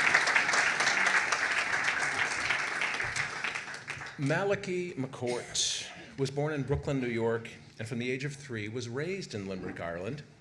He returned to New York at age 20, working manual jobs until he became an actor, a career that led to many roles on Broadway, off Broadway, on television, and in film.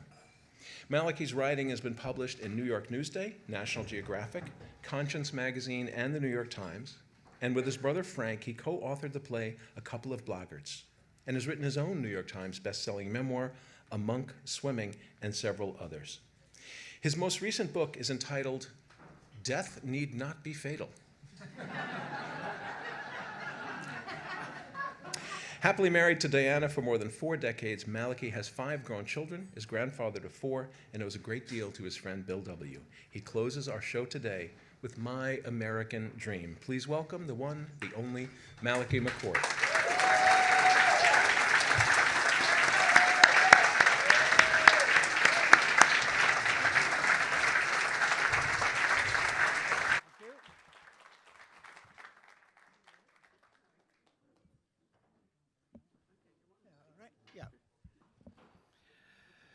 I want to thank you, Ed, and Richard and the staff for creating this wonderful event here.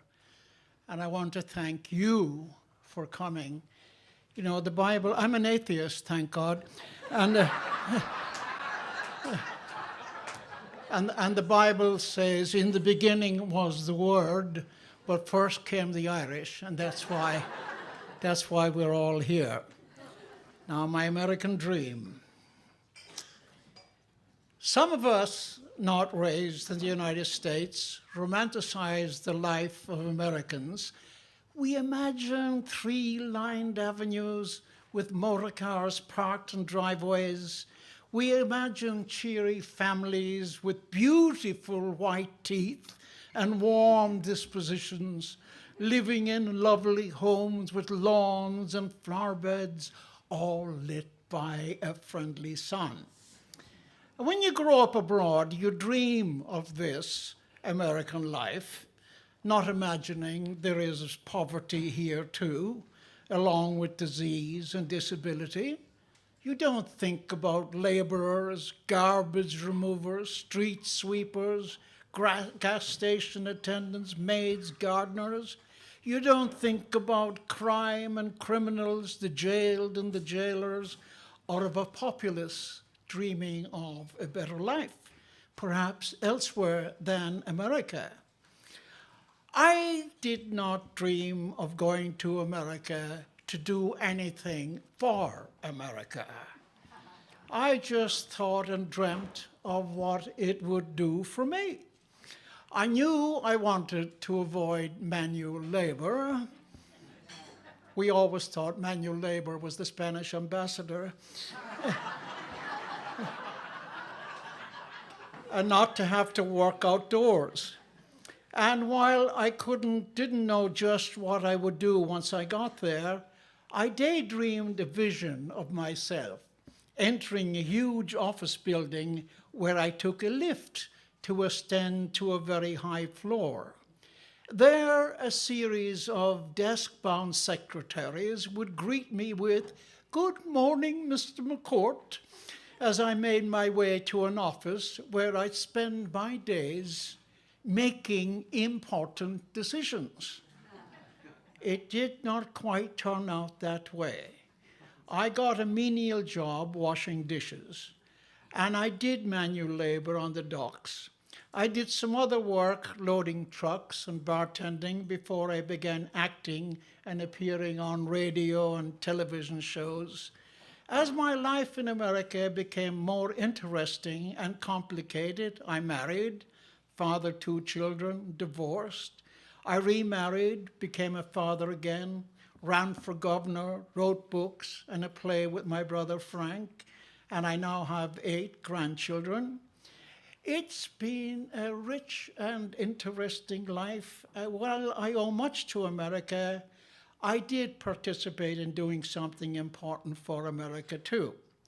My beloved wife, Diana, was previously married and had a child with developmental disabilities. After our sons Connor and Cormac were born, we had to seek residential care for Nina. And when we ran out of money, we had to move Nina to an institution known as Willowbrook State School. When we began poking around Willowbrook, we discovered large wards filled with people of all ages, screaming, blubbering, some completely naked in the pools of their own piss and excrement. Some of them sat banging their heads against the wall, causing their blood to flow and mix with the stinking mess on the floor. For fun, some of the attendants had the beleaguered inmates put on sex shows for them. It was a deplorable warehouse of inhumanity, a notorious place where the most vulnerable human beings were horribly neglected and abused. Diana and I, along with some relatives of the inmates, formed a liaison with radical staff members, and we got a young attorney, an upcoming television reporter named Geraldo Rivera, to expose the innermost savagery of a shocking and inhuman system. Our daughter Nina joined a list of people led by the ACLU and the Legal Aid Society in a lawsuit that took 5 years and eventually closed down Willowbrook forever, releasing nearly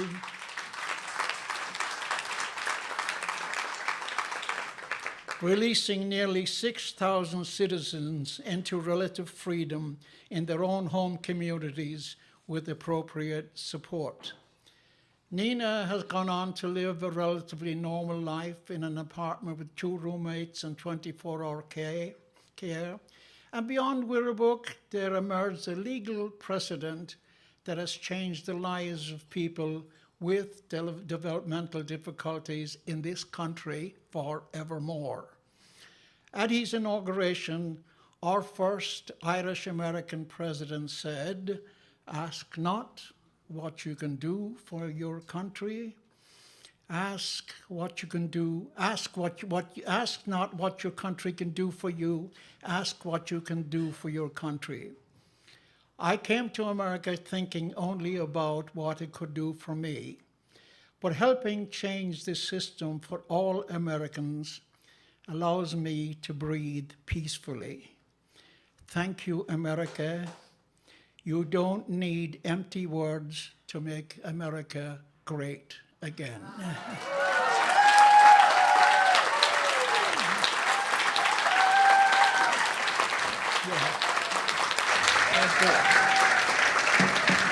May I have the writers join us on stage?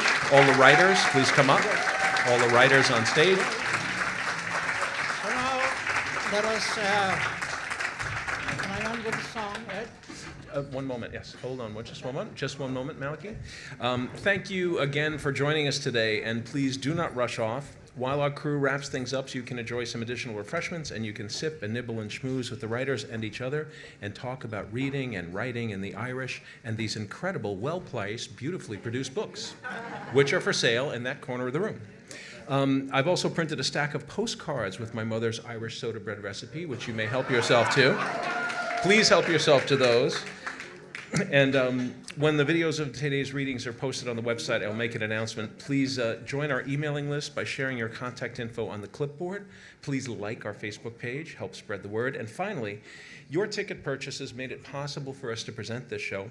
But if you enjoyed what you heard here today, please consider supporting our mission to promote writers and quality spoken word events with a tax-deductible donation, which will make you a bona fide patron of the arts. All of us appreciate your being here today to support good writing and for spreading the word about the spoken word. And right now, we're going to do something we have never rehearsed before. We're going to take a bow. Hold on. Malachy, you too. In 3, 2, 1. Here we go. And again. And Malachy, may I ask you to take us out with a song? Would you take us out with a song, Malachy? I'm not a singer, and I will prove it. Oh, the summertime is coming, and the trees are sweetly blooming, and the wild mountain thyme grows around the blooming heather.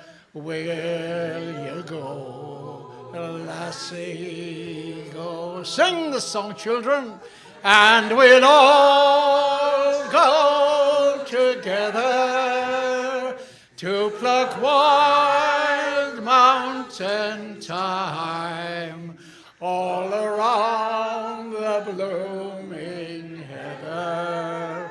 Will you go, lassie, go? I will build my love a bower round yon crystal fountain, and on it I will pile all the flowers of the mountain.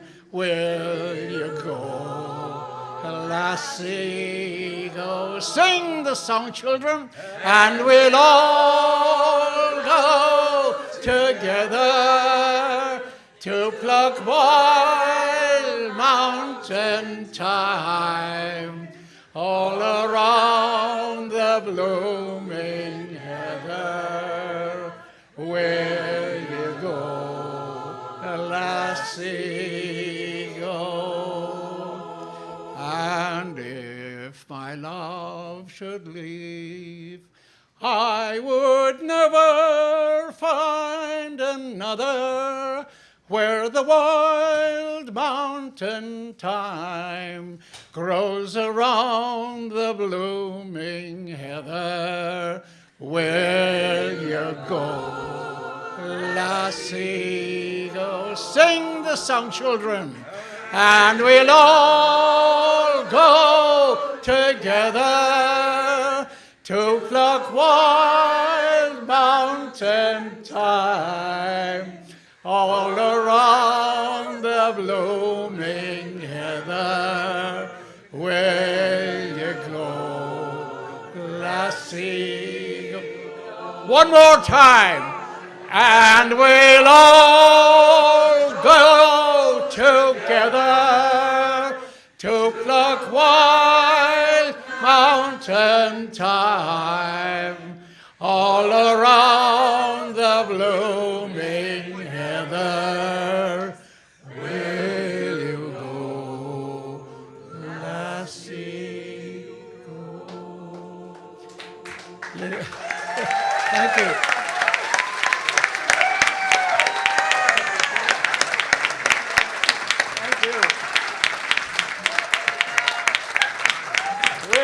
And as Malachi often says, live every day as if it's your last, and one day you'll be right. She